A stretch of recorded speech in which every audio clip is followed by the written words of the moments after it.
Dans ce texte, Bernard de Montréal parle du mouvement du mental chez l'être humain. Il explique que l'homme conscient ressent une certaine inquiétude quant à sa créativité potentielle. Il a peur de ne pas être assez créatif selon sa conscience ou selon ce qu'il croit devoir être avec le temps. Cette crainte est liée à son incapacité à être créatif. Il affirme que la créativité découle de la fusion des différents aspects de notre être et de la transmutation de notre conscience. Pour être créatif, il faut se débarrasser des illusions et des limitations psychologiques de notre ego. La créativité ne peut pas être créée par le seul désir de notre ego. Cela nécessite du temps et du travail sur soi. La transmutation psychologique de l'ego est essentielle pour l'évolution de la conscience humaine. Il faut réaliser nos limitations psychologiques afin de libérer notre intelligence créative. La conscience créative est un feu puissant qui représente la fusion de notre double à travers notre ego.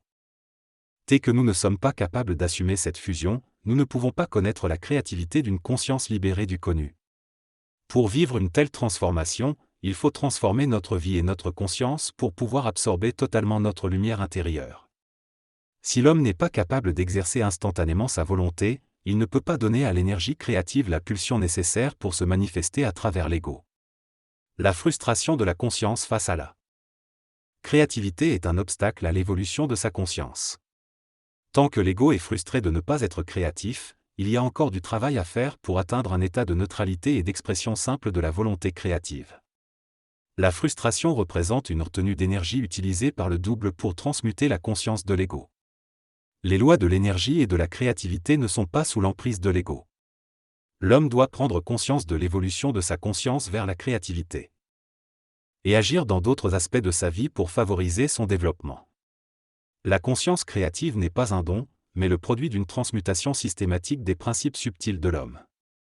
Chaque être humain a son propre temps et ses propres limites dans son évolution créative. Il ne peut pas forcer cette évolution, mais doit travailler avec le matériel qu'il possède.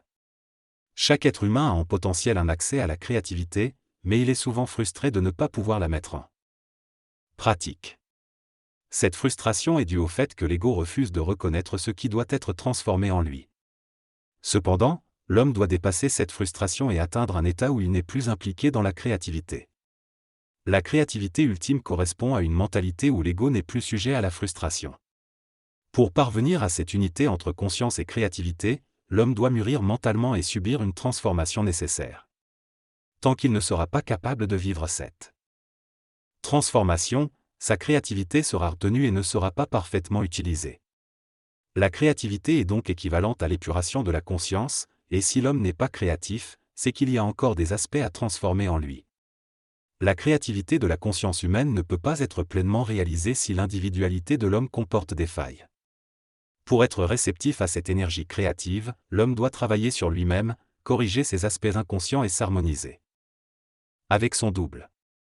La frustration face à la créativité fait partie du processus évolutif de l'ego, mais l'évolution vers une conscience supramentale nécessite d'être en harmonie avec l'intelligence et l'énergie créative. L'homme doit éviter de s'attacher à l'intelligence de la créativité et plutôt se concentrer sur la créativité de l'intelligence. Avec le temps, l'homme devient progressivement libre de la frustration et la créativité devient une expression naturelle de l'énergie à travers lui. L'être humain possède un degré de conscience créative qui doit être travaillé et purifié, sans chercher à atteindre un niveau supérieur qui renforcerait l'attrait égoïque de l'ego. L'intelligence créative existe déjà dans la conscience humaine et doit être développée sans s'attarder sur le temps de l'ego, mais plutôt sur le temps du double. La progression de la conscience chez l'homme lui permettra éventuellement de se libérer de la frustration liée au désir d'être intelligent dans sa créativité. L'intelligence qu'il cherchait auparavant ne faisait pas partie de sa véritable nature, mais simplement de sa mémoire. Au cours de l'évolution, la conscience de l'intelligence chez l'homme sera transformée. Il ne cherchera plus à se valoriser égoïquement par rapport à son intelligence, mais comprendra que c'est son intelligence créative qui lui permettra de prendre conscience de la nature créative de son esprit. Cela nécessitera une compétence psychique afin d'établir un lien entre sa nature humaine et sa nature universelle. Cependant, ce lien doit être réalisé sans égoïsme, dans une transparence totale de l'ego. Toute forme de compétition psychique entre les égos violera les lois de l'intelligence créative. Cette compétition deviendra source de souffrance pour les hommes conscients, car ils découvriront que d'autres hommes conscients représentent l'universalité de la conscience. Ainsi, la frustration de l'ego face à l'intelligence créative doit être transmutée pour atteindre une transparence totale, afin que l'homme puisse apparaître de façon neutre, sans ombre. Si l'homme n'a pas cette conscience transparente, il y aura toujours une ombre dans sa lumière. Les hommes de demain devenant de plus en plus sensibles à l'harmonie entre l'énergie créative et l'ego, pourront s'éloigner des situations où la frustration persiste. Plus l'évolution de la conscience supramentale se fera, plus les êtres représentant cette évolution seront incapables de créer la moindre opacité égoïque. Lorsque l'homme réalisera cela, la dynamique de l'intelligence créative sera établie et les hommes évolueront ensemble dans un mouvement de spirale jusqu'à la transmutation totale de l'homme en tant que matière. Dans ce texte, il est question de la lumière qui empêche l'homme d'utiliser sa force créative mentale pour des raisons astralisables. Au fur et à mesure de l'évolution, l'épuration de cette énergie deviendra naturelle.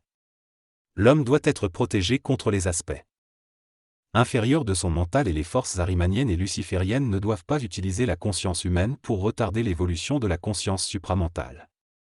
La frustration que l'homme ressent face à l'énergie créative est un aspect normal de l'évolution solaire.